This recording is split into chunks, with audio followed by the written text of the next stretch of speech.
sejam todos bem-vindos ao nosso primeiro podcast, videocast também.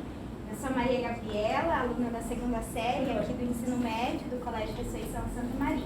E eu sou o João Pedro, também aluno da segunda série do ensino médio, também de Santa Maria. Hoje a gente vai ter um bate-papo muito interessante com o padre Jonatas Zakir. Ele que é padre, além de padre, ele também é apresentador do programa da Rádio Escuta FM 92.1. É muito boa rádio, acho bacana vocês ouvirem. E é isso, ele é um grande padre, foi ordenado recentemente. Muito obrigado. Muito obrigado pelo elogio. Foi ordenado recentemente e a gente resolveu convidar ele aqui. Seja bem-vindo, padre. Muito obrigado. Deus abençoe. Amém. O senhor quer se apresentar primeiro? Eu sou o padre Jonatas Zakir, sou da Diocese de Assis. Eu tenho 2 anos de diácono, completados dia 21 de fevereiro. E dia 21 de agosto, completo 2 anos de sacerdote. Sou a pessoa mais feliz do mundo. Porque eu cumpro o que Deus quis para mim. Quando as pessoas falam, nossa, que coisa boa que você escolheu, eu sempre respondo assim, não escolhi nada, fui escolhido. Só disse sim para aquilo que Deus quis para mim. E aí por isso que eu consigo, talvez, me sentir assim, como uma das pessoas mais felizes do mundo. Também tenho a Rádio Escuta, né? Tem o programa Escuta Sertaneja, todos os dias às 17 horas. Né? Esse programa que traz a palavra de Deus também nesse universo sertanejo, do qual eu gosto bastante também. Bem, então, em primeiro lugar, eu gostaria que o senhor fizesse uma breve relação entre a campanha da fraternidade e a escola católica, onde a educação é como um pilar da paz. Muito bem.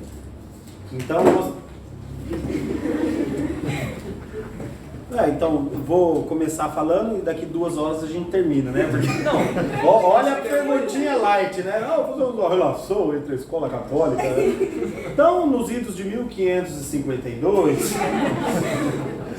Lá na era pré-histórica. Com Adão e Eva. Não, é assim, mano. Primeiro de tudo, a gente tem que entender da onde surgiu as escolas, né?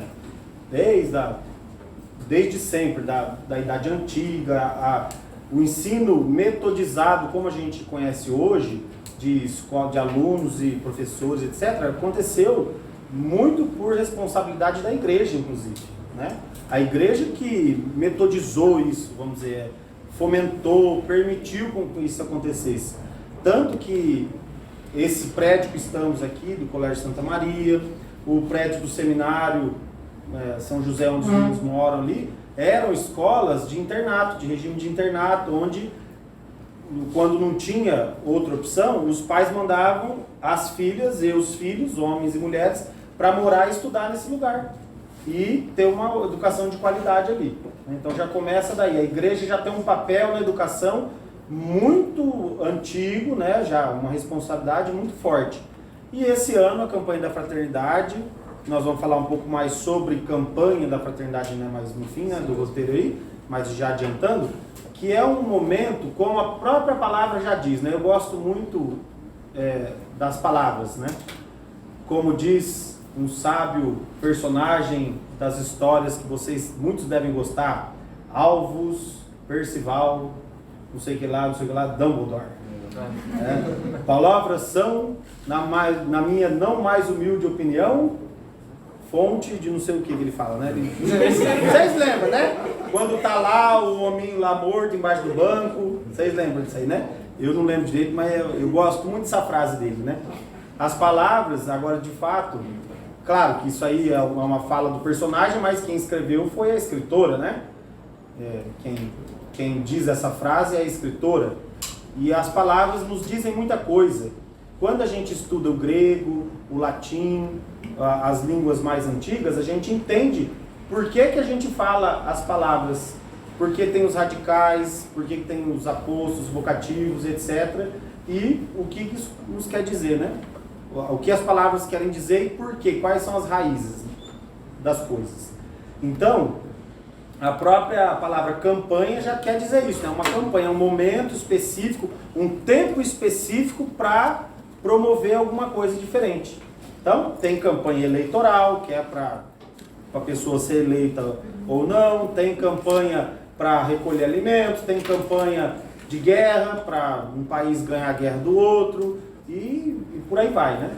Então, a campanha da fraternidade é um momento propício que a igreja separa na sua vida para poder promover um assunto diferente, para poder formar as pessoas, os leigos, o clero, os religiosos, para promover a hierarquia, para formar essas pessoas nesse assunto diferente, né?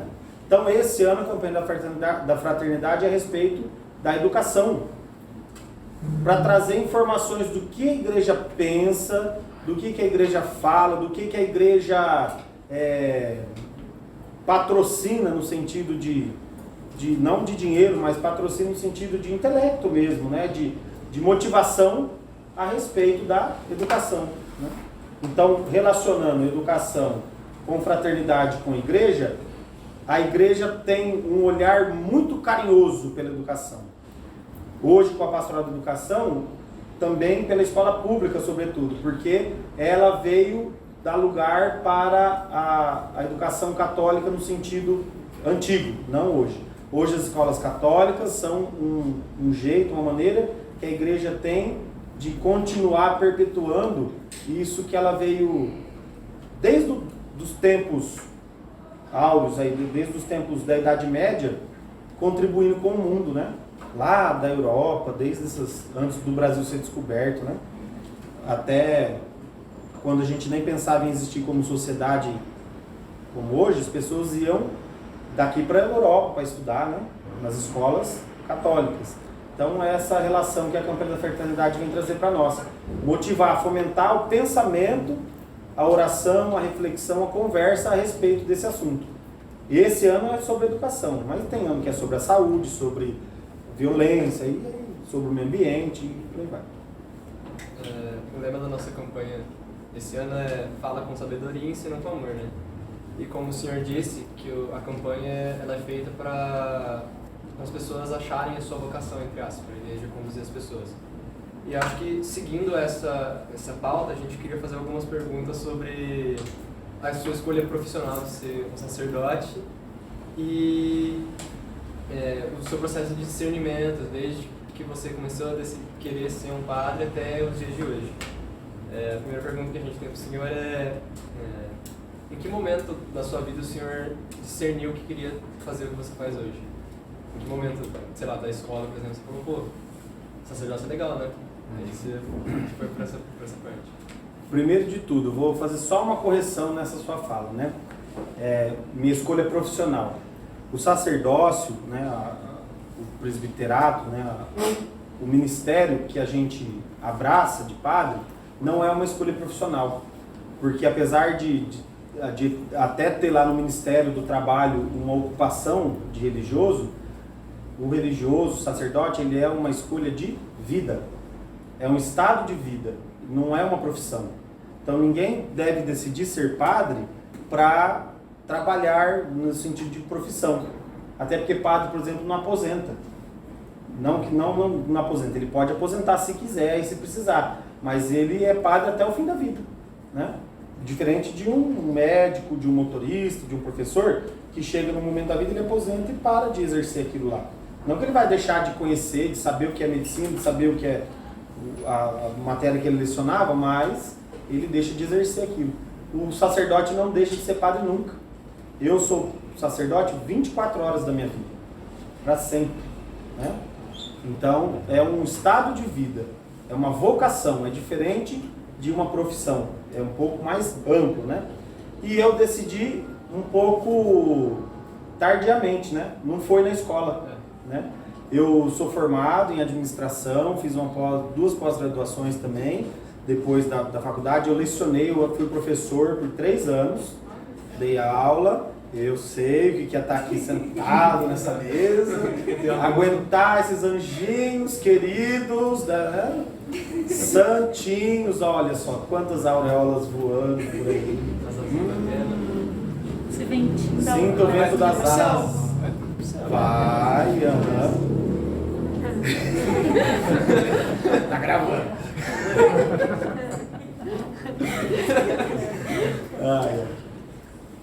E um dia, com 20... Eu nunca lembro se é com 24 ou com 25, mas acho que foi com 24 anos que Deus me chamou e com 25 que eu entrei no seminário, porque eu faço aniversário no fim do ano.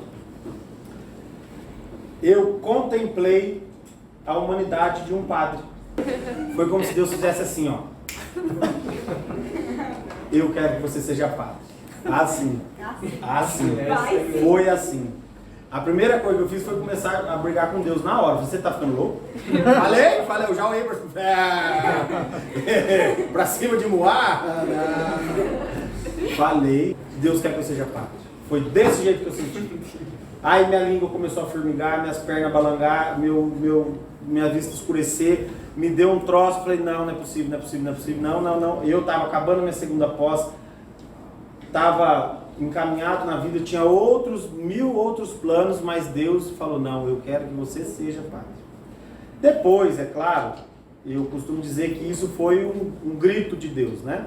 Que Ele sussurrou na minha vida por muitos anos antes, que eu era muito jovem igual a vocês, e eu não consegui prestar atenção nesse sussurro de Deus, porque eu era muito imaturo. Eu era muito divertido, levava a vida muito de uma maneira bem assim, né? Desse jeito que vocês levam, assim, porque é próprio da juventude ser assim. E não tem problema nenhum. Ótimo, porque a gente tem que levar a vida a sério quando precisa. Quando a cada coisa tem um tempo na sua vida, né? E aí, de repente, Deus gritou. Eu falo isso, que Ele sussurrou a vida inteira, eu não escutei, Ele falou, ah! Calma, velho, não é Deus gritando, sou só eu. A outra deu um pulo ali. Cara, Deus falou assim, né? Acorda! Assim. Quase matei 2 aqui agora. O tiro foi ele. Aí, então, foi desse jeito que Deus me chamou. Que na verdade, quando eu falo isso quando eu vou falar de uma forma mais formal, é de fato, eu contemplei a humanidade de um padre. Para mim, o sacerdócio era algo tão distante que para mim o padre ficava congelado na sacristia, saía, rezava a missa, voltava de ré, de fasto, congelava de novo na sacristia. Eu nunca tinha visto um padre sem roupa de padre.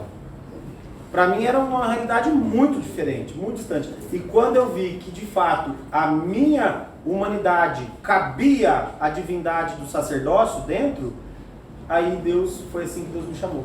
Quando eu vi que aquilo tão grande, que ultrapassa a minha humanidade, mas porque quem se faz digno em mim não sou eu, é Jesus, é o Cristo que me faz digno, não sou eu.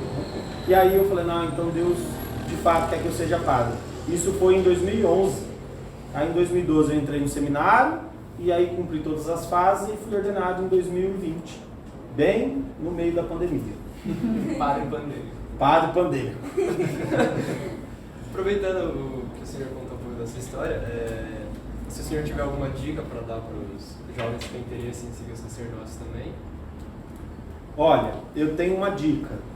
Rezem, perguntem a Deus o que Ele quer da sua vida. Aos jovens, meninos e meninas também, né? Não, porque os meninos vai ser padre, né? Pelo amor de Deus, não dá. Mas dá para ser freira. Dá para ser religiosa, consagrada, leiga consagrada. Dá para seguir uma nova comunidade. Dá para se consagrar num matrimônio.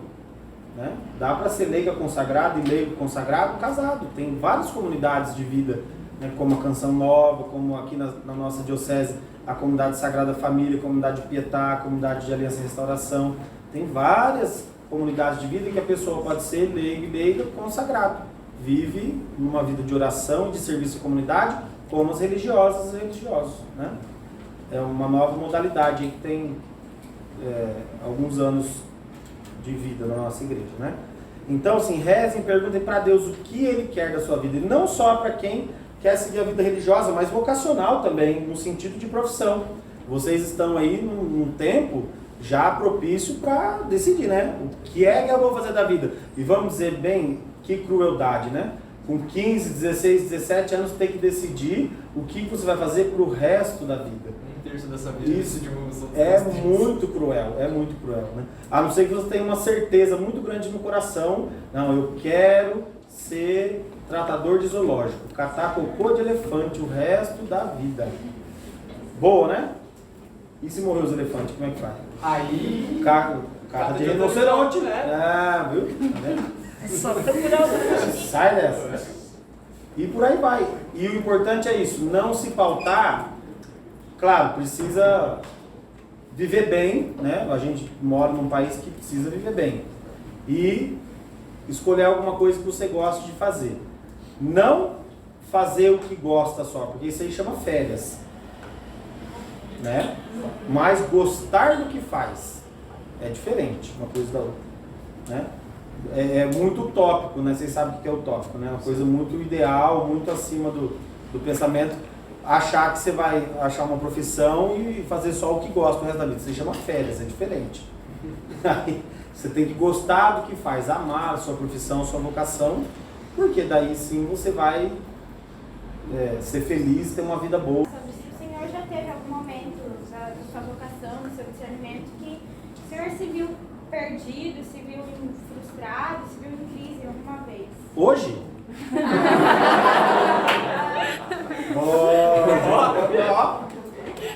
É isso que chama... Ele vai ser o diretor da prova. Nossa, vocês são bons, hein, gente? Faz alguma burrada depois quando a criança risada lá.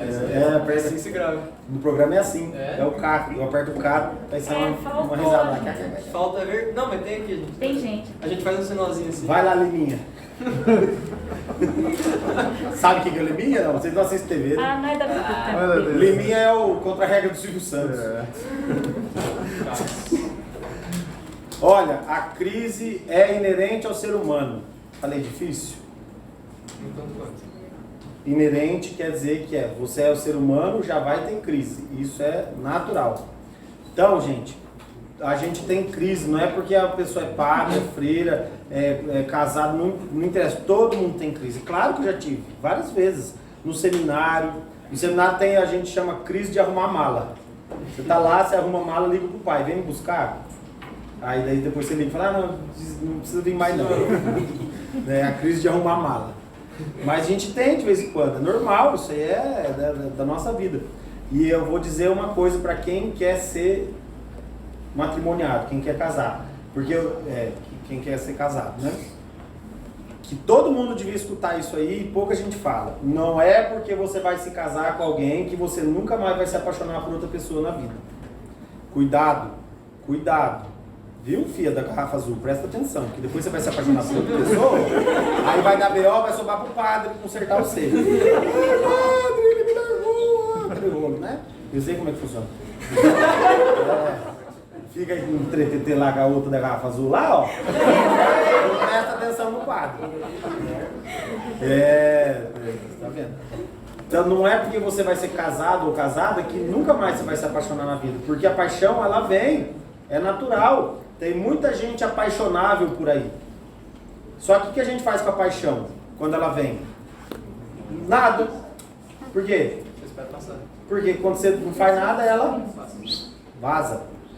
Agora, se a gente alimentar a paixão, ela evolui no amor, e aí quando a gente fala na roça, correu o boi com a corda. Aí foi embora, você não tem mais o que fazer. Né? Perdeu a corda do boi. Vai embora. Né? A não ser que seja bom peão, igual eu. Que é só garganta, Então, é isso. O senhor falou do matrimônio. A gente queria saber se é amigo do senhor ser padre, o senhor já teve algum relacionamento? Eu namorei por 4 anos. Quase noivei e quase casei. Mas Deus me libertou. Não, pelo amor de Deus, não. Foi uma fase muito feliz, foi uma experiência muito boa, que me ajudou muito na minha vida. Né? Eu cresci muito, né? Me deu muita maturidade para poder encarar, entender a vida como ela é, como disse Nelson Gonçalves, que fala a vida como ela é, não lembro. Nelson Rodrigues, é o mulher, não é o da Capetinga. Mas eu namorei sim. Olha só que interessante. A gente gostaria de saber mais um pouquinho da formação no seminário, do tempo que o senhor passou no seminário, não só o senhor, né, em geral, para quem...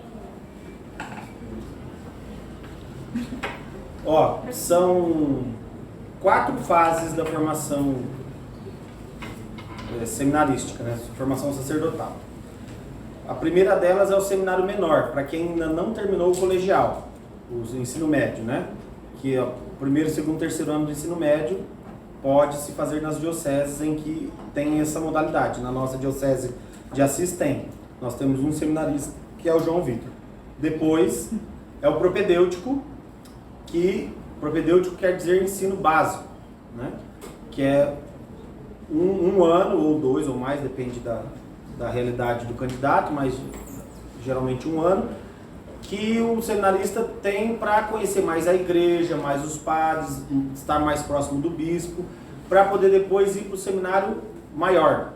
Então o seminário menor é propedêutico, depois vai para o seminário maior, que tem 2 etapas, o discipulado e a configuração. O discipulado cursa-se a filosofia e a configuração cursa-se a teologia. Então são 3 anos de filosofia e 4 anos de teologia. São 2 faculdades, né, de graduação, 2 diplomas reconhecidos pelo MEC, reconhecidos pela igreja. Então sai professor de filosofia e teólogo também, né? E aí, no nosso caso aqui da diocese, a gente estuda em Marília, onde é o seminário maior, onde eu estudei também. Seminário Provincial Sagrado Coração de Jesus, é a filosofia. E isso aí. E a faculdade chama Faculdade João Paulo II. É que eu também morei na teologia, no ITRA, Instituto Teológico Rainha dos Apóstolos, que hoje já não existe mais, foi dissolvido, diluído, todo mundo mora lá no provincial. E o senhor teve que aprender sobre todas as religiões durante o seminário, durante a sua formação? Se o senhor aprendeu, foi difícil, como que foi? A gente não aprende sobre todas as religiões, mas a gente tem noções de todas as religiões. Existe no curso de filosofia 3 disciplinas chamadas ciências da religião. 1, 2 e 3. E aí a gente estuda lá as raízes da religião como um todo e de cada uma também. Então a gente estuda espiritismo, as de matriz africana, de matrizes orientais, etc. E tal. Mas assim, a gente não estuda a fundo todas as religiões, mas tem uma grande noção bem básica sobre todas. Não foi difícil, não. Mas eu estudei sim. Bom, alguns religiosos falam sobre desenhos ou programas chamados de satânicos. E que as crianças têm acesso facilmente. O que o senhor tem a falar sobre isso? Olha, esse é um tema que gera muita curiosidade, né? Muito latente para todo mundo gosta de falar disso aí, porque é um tema velado, porque ninguém fala sobre isso, né? É proibido tocar nesse assunto, mas a gente fala no que a igreja nos ensina. O mal existe, ponto, né?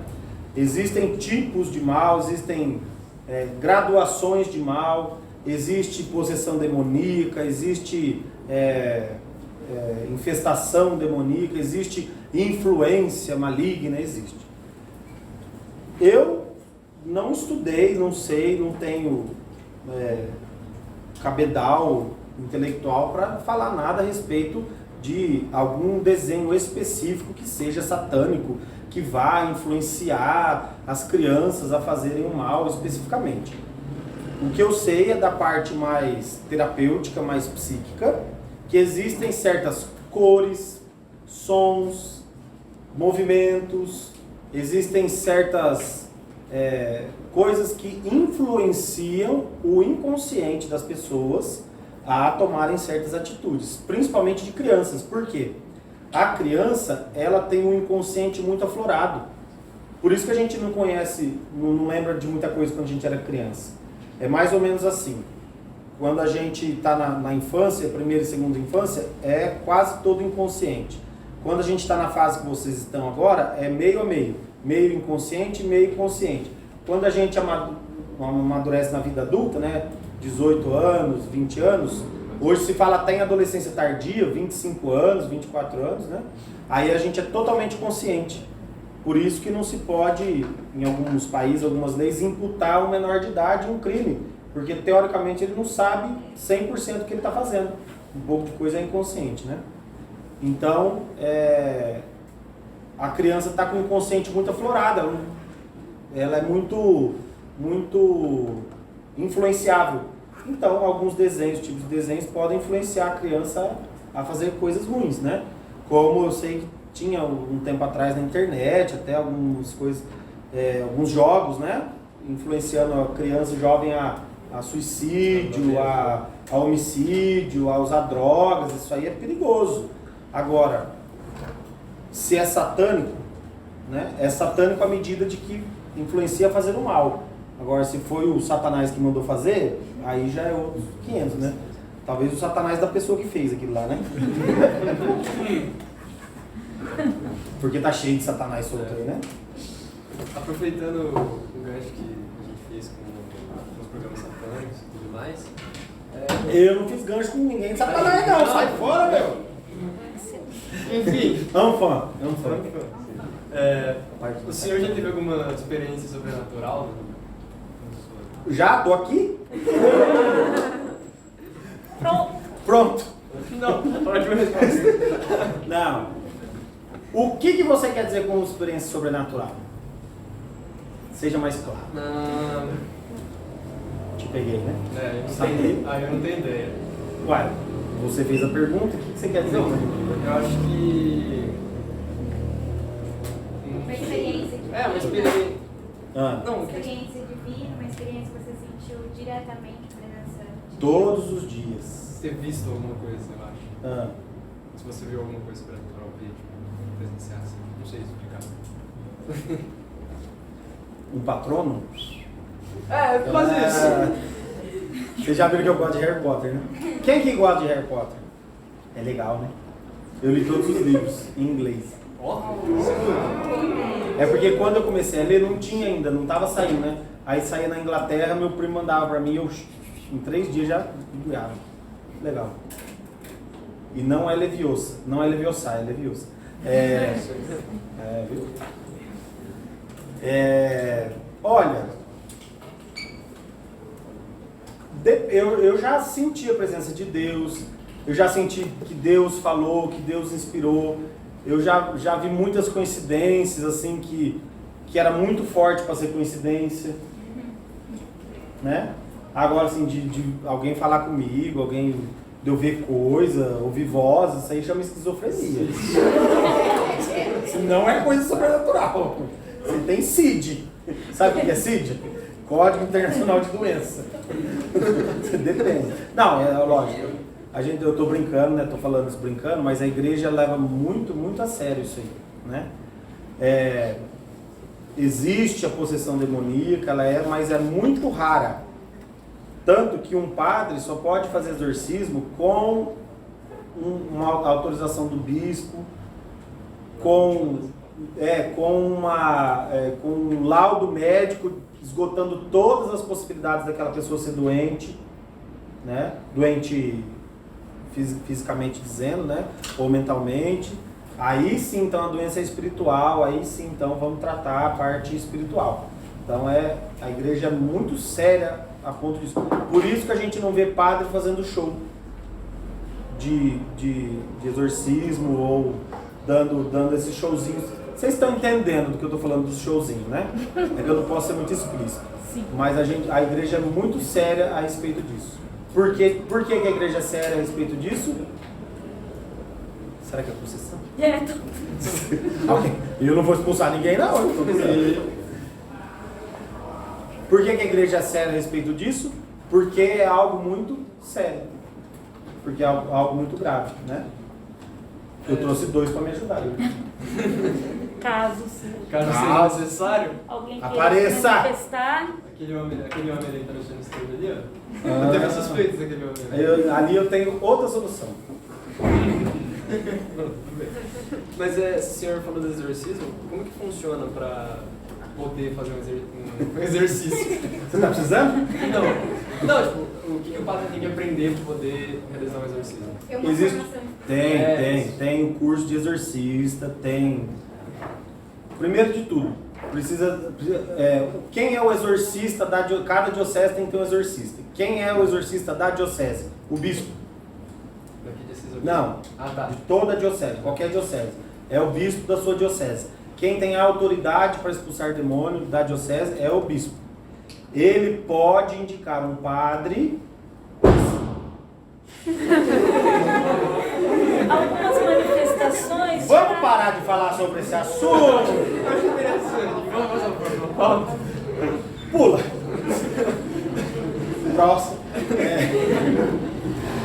Eu falei para não falar sobre isso. Ele pode indicar um padre para ser o exorcista da diocese, no lugar dele, assim, fixamente. Como pode indicar também para o caso específico, né? Então, por exemplo, aparece lá na minha paróquia alguém que eu veja, e aí eu ligo ou encontro ele, eu vou até falar, bispo, tem um caso aqui que eu considero achando que é exorcismo. Aí ele vai falar, então faça o exorcismo, ou então vou pedir pro padre e tal, e aí, ou entendeu? É assim, mais ou menos assim que acontece. Não é todo padre que é exorcismo, e também não é só o bispo que é exorcismo nesse sentido, né? Gente, eu tô começando a ficar com medo. Aqui em Assis, quem é o exorcista? A gente costuma não falar. Ah, pode crer. Porque ele tem que ser desconhecido, porque... Igual os atiradores de lixo. A gente costuma não dizer, porque senão vira uma fila de gente achando que é demônio na porta do padre, e nem sempre é, entendeu? O problema é esse, na verdade. Porque a maior dificuldade do exorcismo é o discernimento, para saber se é ou se não é, se é problema psíquico, se é problema emocional, se é problema em casa, problema familiar, se é de fato possessão demoníaca e etc e tal. Então, saindo desse assunto. você tinha perguntado mesmo, mas eu tinha outra coisa para falar sobre isso. Acho que é espírito de confusão. Mas é isso mesmo, acho que é isso. Você tem curso, né? Então, tem uma formação específica, precisa ser um padre idôneo, precisa ser um padre isso está no Código de Direito Canônico, tá lá, da escolha do exorcista diocesano.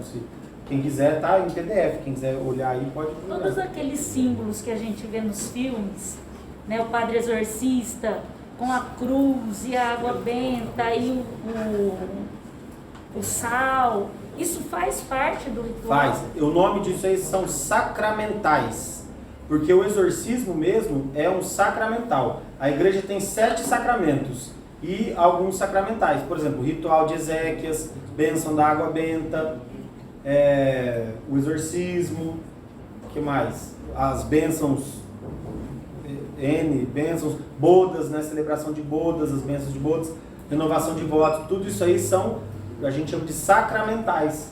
Então, a água benta, o sal bento, a cruz, o crucifixo são sacramentais, que são utilizados no ritual de exorcismo, que tem um ritual específico. Eu até inclusive peguei na mão para trazer aqui, porque eu tinha visto a pergunta, mas acabei não trazendo, mas é um ritualzinho. Tivesse trazido, tinha resolvido, né? Tinha dado pra fazer um já. Mas eu não sou exorcista da diocese.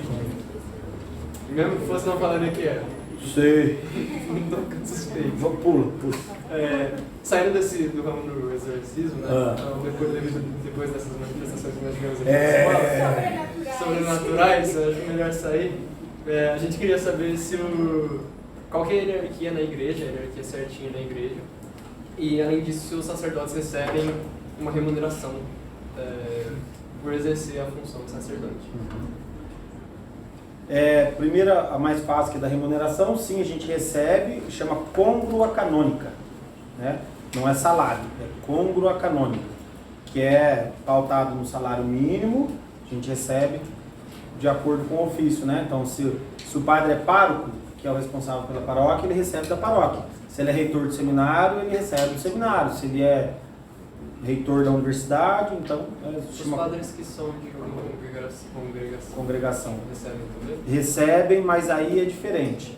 Porque a congregação religiosa, ele tem uma côngrua, mas ela vai para um caixa comum da comunidade.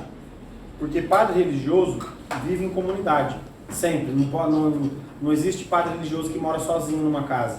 Ele vive pelo menos em 2. Então ele tem um valor que vai para a caixa comum da casa, para as despesas lá dos padres, e tem um valor menor que vem para ele pessoalmente, né?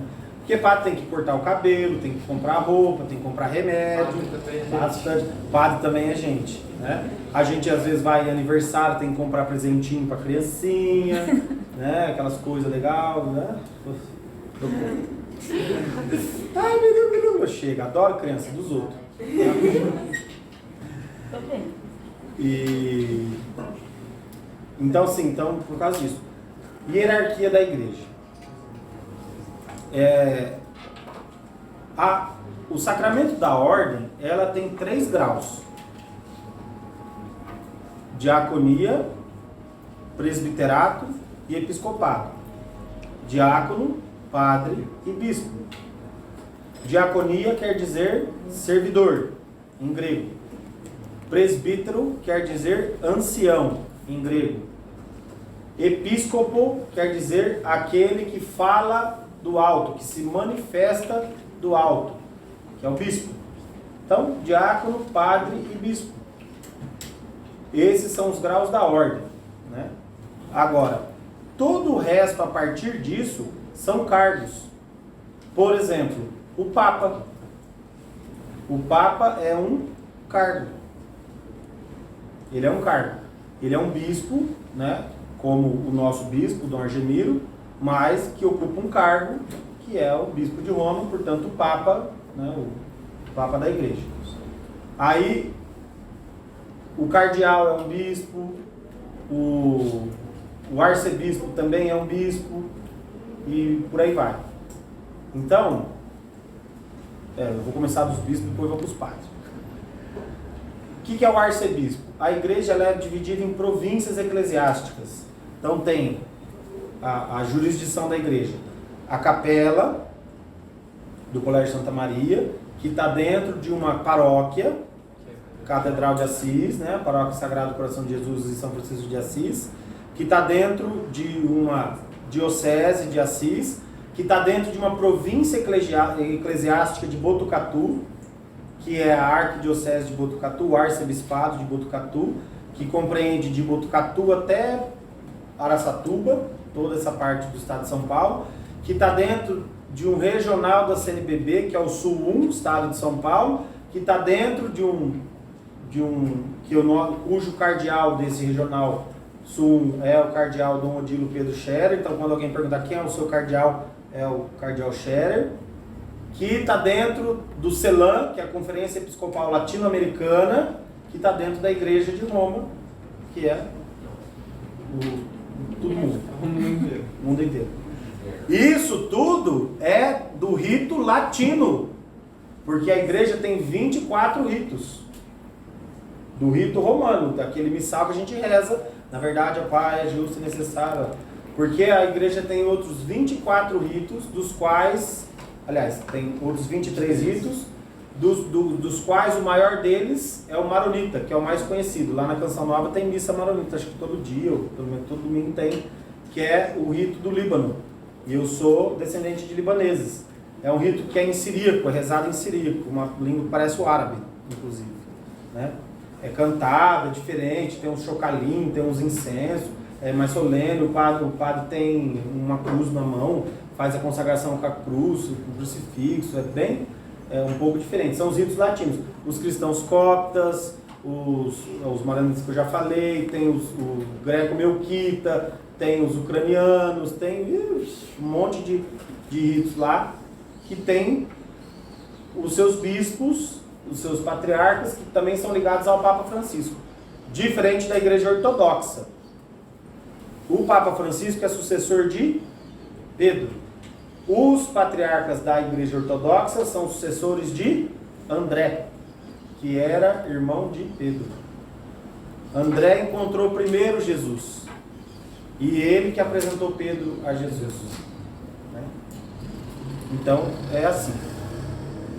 Dentro do presbitério, que é dentro dos padres, né, com os padres, também existem cargos que são ocupados por padres, que são padres iguais, mesma coisa, mas aqui vocês não têm aluno que é tudo aluno do segundo colegial, mas não tem um que é representante de sala? Sala não tem representante de sala. Ai, como vocês são horrorosos. No meu tempo a gente fazia... Tem o Grêmio. Então, Grêmio, piquete, greve, Mas fazia um tem- bolo. Ah, eu tô precisando de uma greve. Jogava ovo na escola, vocês não fazem mais nada disso? A Protestava, gente tem que cortar aqui. protestava com a mensalidade A cara. gente corta aqui, aí a gente responde depois. Corta.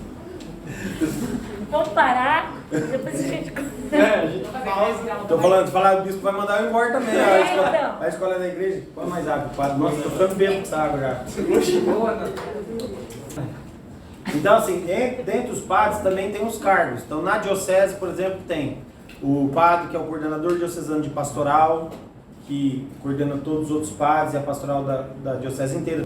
Aí tem o chanceler do bispado, que assina os papéis junto com o bispo.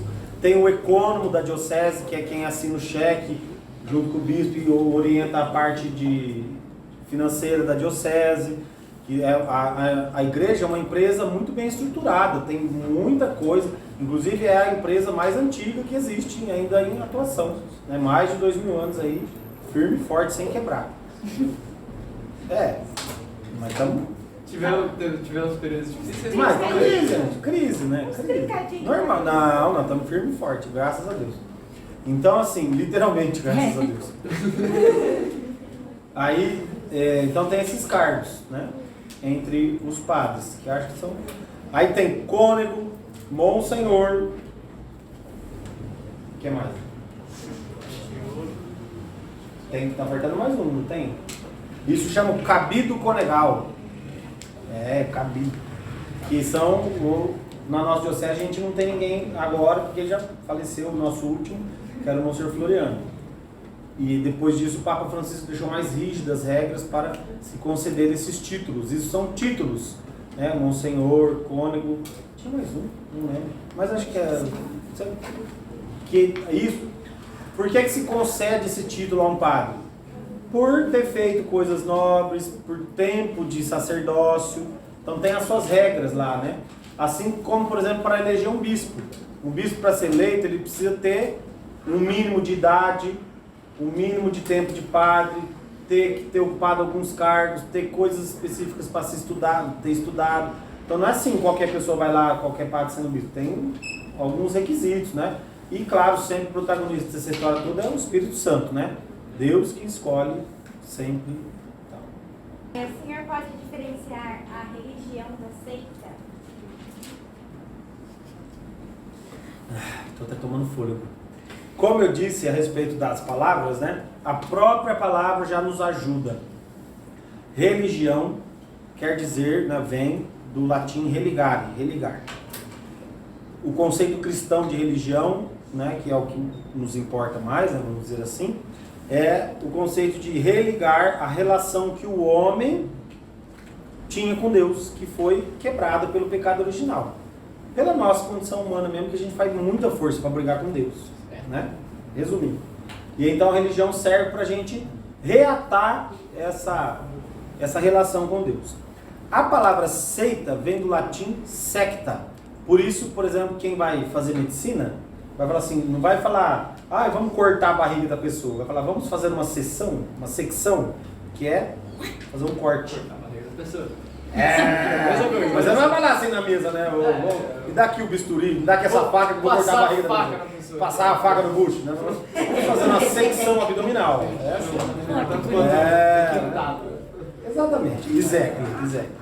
Então, a palavra secta vem do latim cortar, um corte.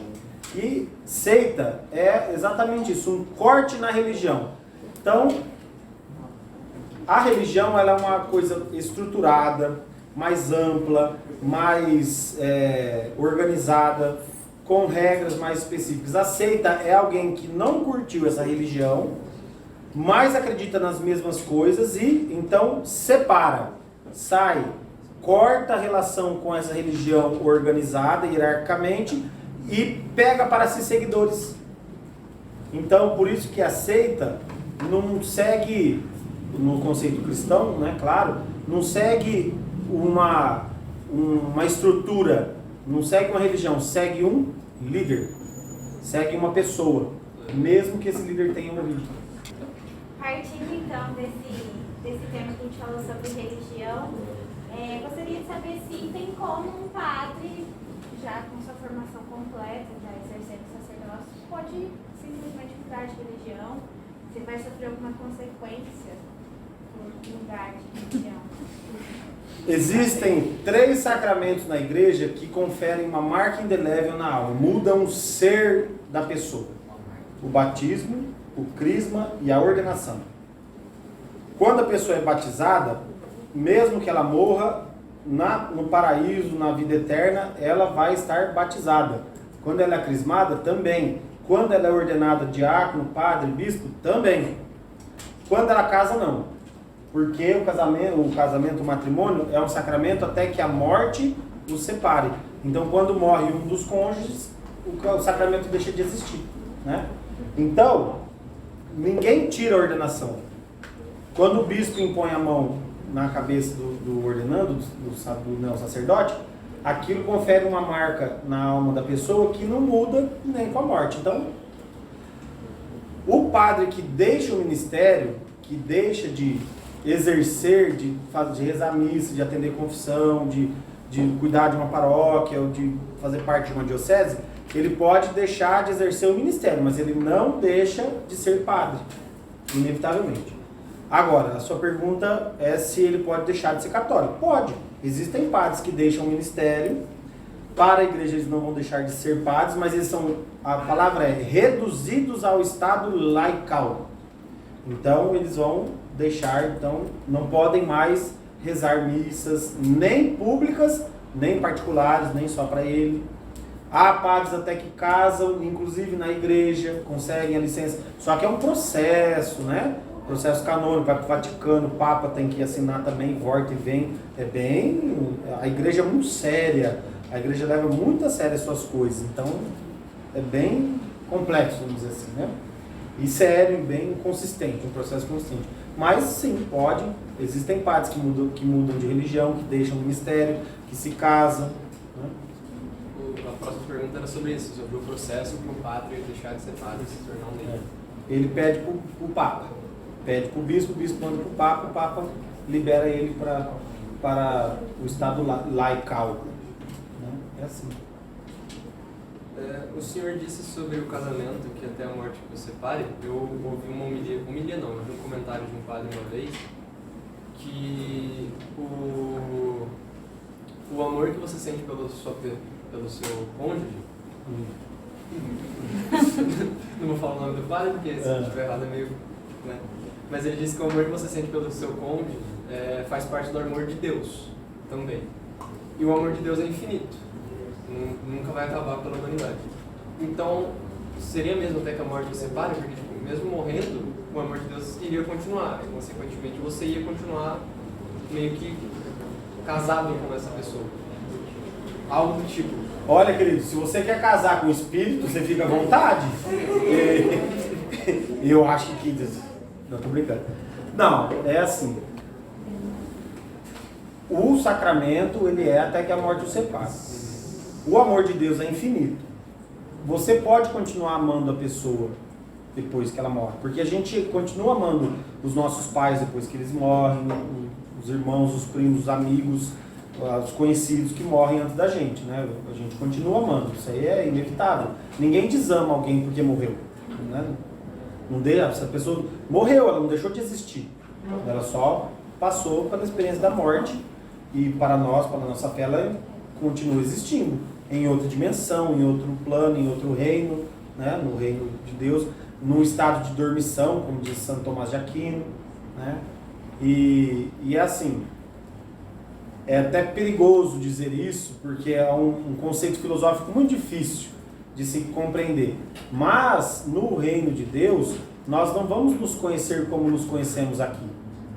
Então, nós não vamos chegar lá, o cônjuge não vai chegar lá no céu e vai falar: ah, mulher, você está aqui? Nossa, que saudade. Por quê? Porque no céu, no reino de Deus, não existe nada ruim. Então, o conceito de saudade, não é que a mulher é ruim. A outra já está querendo encontrar a sogra lá, né? Caiu um lenço aí. Negocinho. Caiu um negocinho.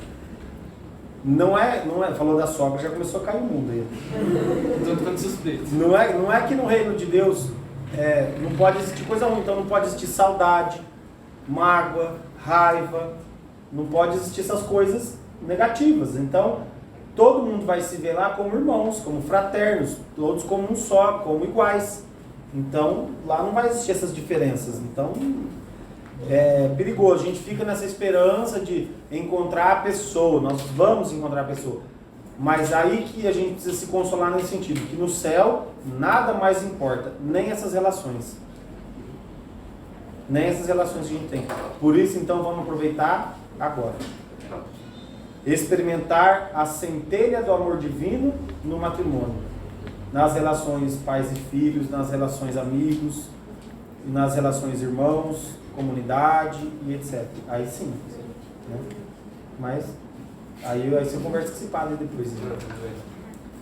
Mas, voltando para o tema da campanha, a gente sabe que a igreja, todo ano, ela se propõe a fazer alguma coisa em relação à campanha, desde um gesto concreto, esse tipo de coisa.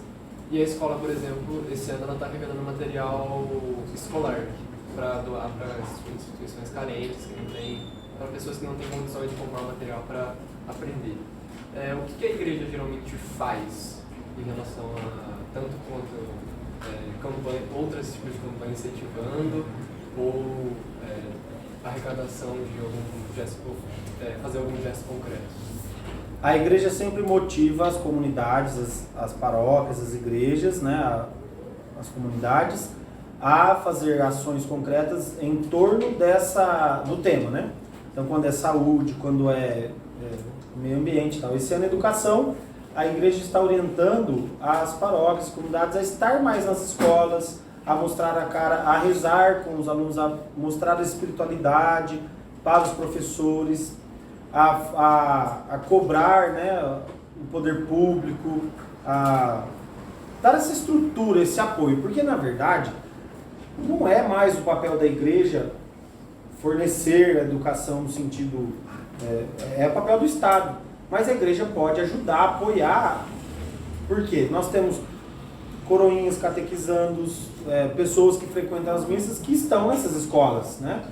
Muitos funcionários, professores, pessoas que estão no mundo da educação, que são nossos fiéis, nosso povo. E aí é ali que a igreja está dentro também, né? E aí tem o gesto concreto da coleta também, que acontece todos os anos durante esse período, que é direcionado sempre para essas instituições ligadas à igreja, né?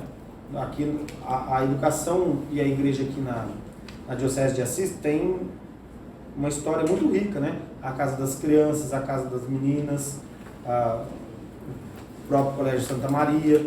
Então é uma história bem consistente, né?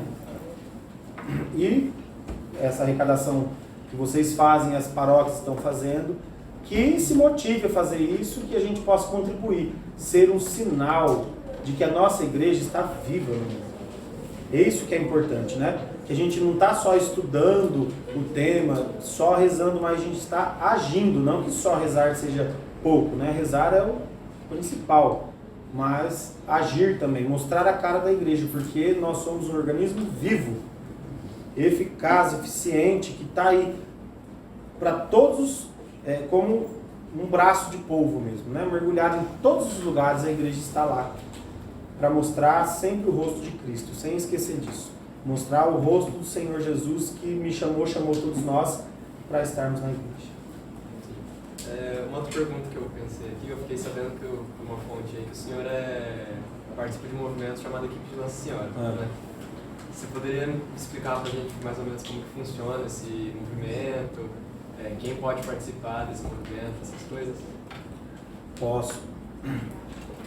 A equipe de Nossa Senhora, as equipes de Nossa Senhora são equipes de casais que se reúnem ao menos 2 vezes por mês, compostas de 7 casais, né, cada equipe, no máximo, com um sacerdote conselheiro espiritual. É um movimento fundado pelo padre Henri Caffarel, na França, para unir as duas vocações, matrimonial e sacerdotal, em torno da palavra de Deus. É um movimento de formação, de ajuda mútua entre os casais e do padre com os casais também.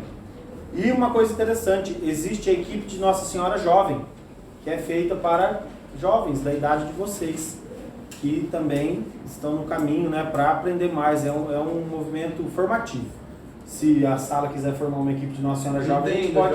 Não existe em Assis. Eu até tinha me proposto eu a ser um sacerdote conselheiro espiritual. É bom que tem lanchinho em toda reunião depois. A melhor parte. Claro, na minha equipe A tem melhor parte. spoiler, hashtag fica a dica. Fica de falei também. Pronto. Muito bem, então a gente agradece. Ai, só, não tem mais nenhuma pergunta? Não, alguém da sala tem alguma pergunta para o nosso Tá excelentíssimo aberto padre? a pergunta. Não tem. Na real tem. Então, a minha dúvida é a seguinte. Como a gente estava falando antes daquela questão do sobrenatural, da função demoníaca, etc., eu tinha uma questão que é se durante a ordenação do padre e tudo mais, tem a questão referente ao estudo da angelologia e da demonologia, tipo hierarquia dos anjos conhecidos, coisas do gênero? Muito pouco, mas tem.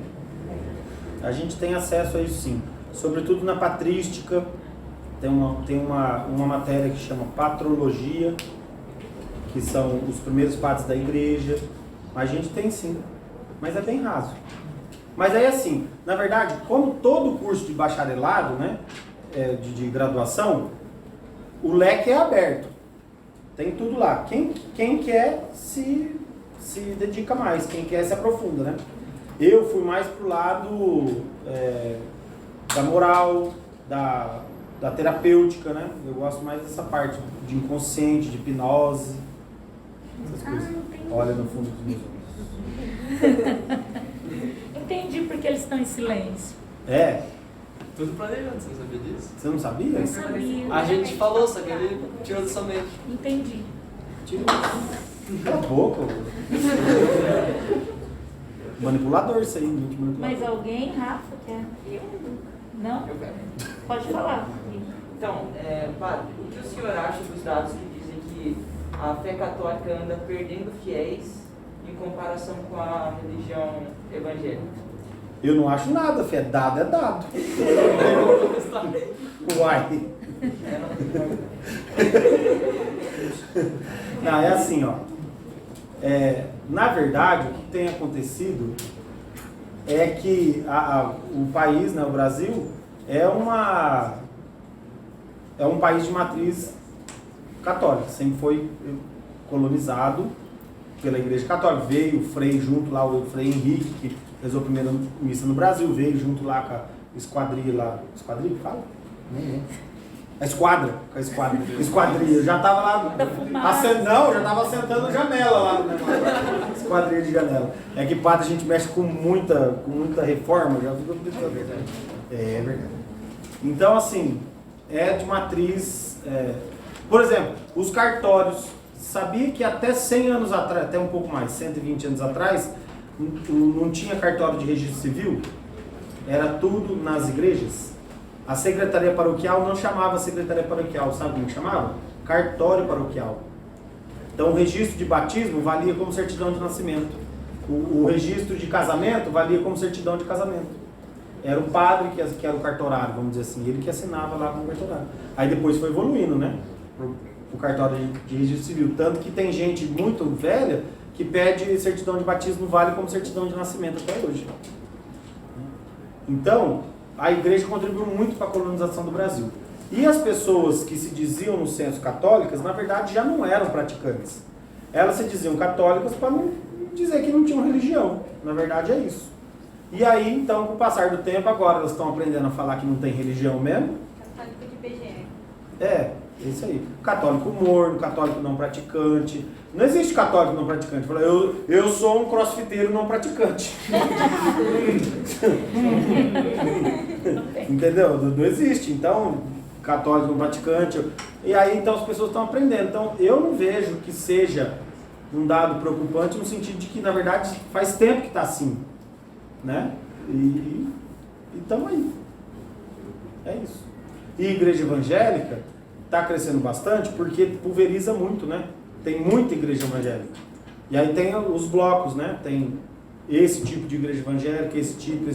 Tem as tradicionais, que são luterana, anglicana, metodista, batista, presbiteriana. Aí tem as pentecostais, tem as neopentecostais, tem as protestantes do protestante. E isso acontece em todas as religiões. Por exemplo, no Líbano tem os drusos. Os drusos são protestantes dos muçulmanos. Nossa. Pra você ter uma noção. E são 30% do país, quase. Alguém ali tinha levantado. Ai, Não tem medo. Vai dar uma cadeirada no cabelo dele já mesmo. Faz graça isso. Vamos lá então. Agora eu queria saber o que você acha sobre, voltando nesse assunto aí de sobre jogos, personagens, desenhos, filmes, essas coisas, sobre onde padres e pastores falam, o Batman é do demônio, essas coisas. Eu já acho que o Superman. Caveira vermelha. Faz sentido? Mas esse é o que mais faz sentido. Quem? O Caveira Vermelha, vilão do Capitão América. Assim, não rival conozco. já não é. Não conozco. Não lo conozco, senhor. No conozco. A mí no me gusta el Capitán América. Muy capitalista por mí. E americano. Me gusta el Chavo del Ocho. Isso aí te prende no vício, no jogo. Isso é do capeta. O vício. Isso aí é ruim. É do demônio. Agora, viu? É fantasia, gente. Pelo amor de Deus. Batman. Você não queria ter um Batmóvel? Fala a verdade. Com certeza. Pô, depois do filme, meu Deus. Sortar um cabo de aço aí voando pro Batmóvel? Grudado na cintura ainda? Foi louco. Fala que não. Deixa eu fazer uma pergunta. Deixa. Você tinha falado que tem a missa mais pro lado libanês. Como que é o nome? Maronita. Isso. Você pode, não sei se é promover que fala, mas promover tipo, uma missa assim ou você tem que ser... Tipo... Não. Existe uma eparquia do rito no Brasil. É um bispo maronita, se chama Dom José Caram, mora em São Paulo. E eu posso ser birritualista, mas eu preciso pedir licença pro bispo daqui, e preciso conversar com ele, daí eu tenho que fazer uma formação, tenho que estudar, aí ele me dá essa licença, né? Mas eu posso como padre, mas aí tem que ter essa... Entendeu? Eu já fui uma missa, achei legal. Só que o bispo daqui me autorizou já, só que não tem sentido eu ser birritualista, porque não tem comunidade maronita em Assis. Aqui o mais próximo é Bauru, Bauru tem. Você é libanês? Não, sou brasileiro. A minha avó veio do Líbano. Ana Seto Libneni. Ana Tarkibas Shoyara. Marraba. O quê? É porque ele também. É? Ent Tark Árabe? Eu não tarco, claro. Ana Laptark. Ana Laptark. Eu não falo. Eu também não. Pronto, dá dinheiro, mas não dá liberdade. Zabra. Eu hablo português. Mas xingar você sabe, Yara. Ó, xingar você. Ah! Pior que a única coisa que eu sei. Eu sabia. Boa. Ó, eu vou te ensinar a falar uma coisa bonita em árabe. Quê? Sai, demônio. Alaund ab el eben el luche kodlor amin. Bom, então caminhando para o final do nosso Perfeito. eu gostaria de agradecer ao senhor pela disponibilidade, pela paciência de responder a gente. E como uma forma de agradecimento, eu gostaria de dar um singelo presente. Muito Senhor, obrigado. para o senhor goste. Muito obrigado a vocês pelo convite, estou à disposição lá no Paróquia Nossa Senhora de Fátima. Quem quiser tirar o capeta, pode ir lá que eu não vou tirar. A gente só repassa a informação. Não vou tirar. Cada um com seus capetas. Se vira. Não vem dando trabalho, não. Então é isso É aí. isso, né? Pode. Deixa o like, compartilha e é nóis. Deixa o comentário também.